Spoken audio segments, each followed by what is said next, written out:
Bonjour, dans cette vidéo tu vas apprendre à reconnaître la valeur d'un chiffre en fonction de sa position par rapport à la virgule dans une écriture décimale. Voyons l'exemple que nous allons traiter. Dans cet exercice, on considère le nombre 5279,48.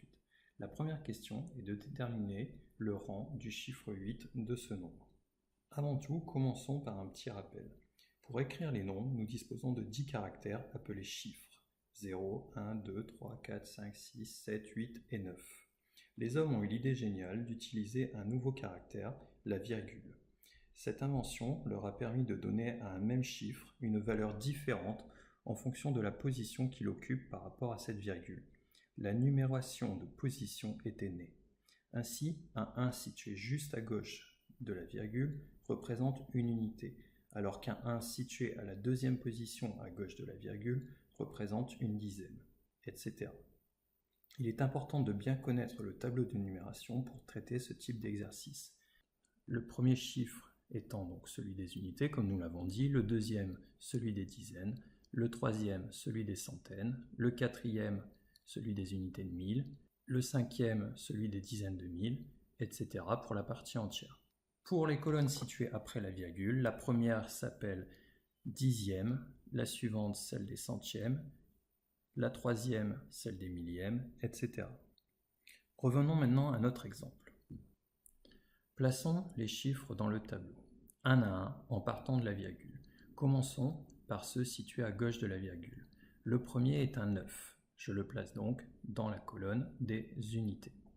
Le deuxième est un 7, je le place juste à côté et donc dans la colonne des dizaines.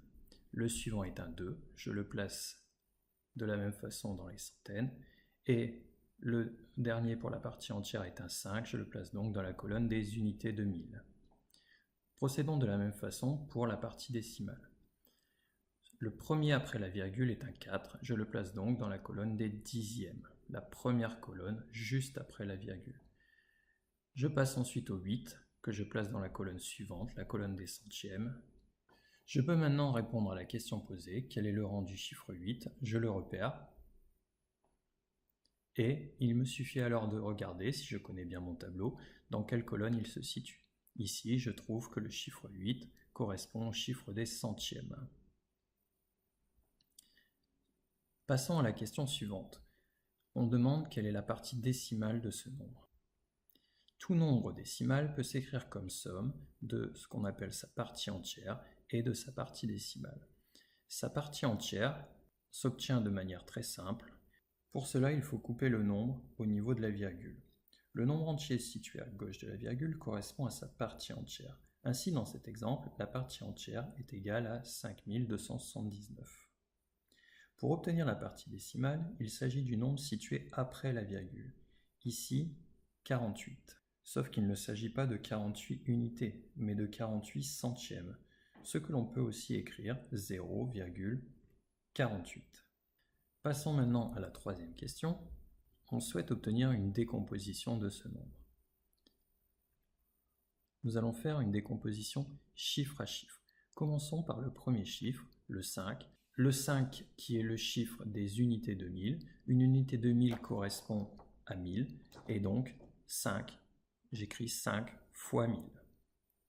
Passons au chiffre suivant, le 2. Le 2 qui correspond aux centaines. 2 centaines, donc 2 fois 100. De même pour le chiffre suivant, le 7, qui est le chiffre des dizaines. 7 dizaines, 7 fois 10. Et enfin pour la partie entière, le 9 qui est le chiffre des unités. 9 unités, 9 fois. Procédons de la même façon pour la partie décimale, le premier chiffre étant 4. 4 qui est le chiffre des dixièmes. 1 dixième qui correspond à 0,1, donc 4 fois 0,1. Et pour terminer, le 8 qui est le chiffre des centièmes. 8 fois 1 centième qui donne 8 fois 0,01. Cette séquence est maintenant terminée.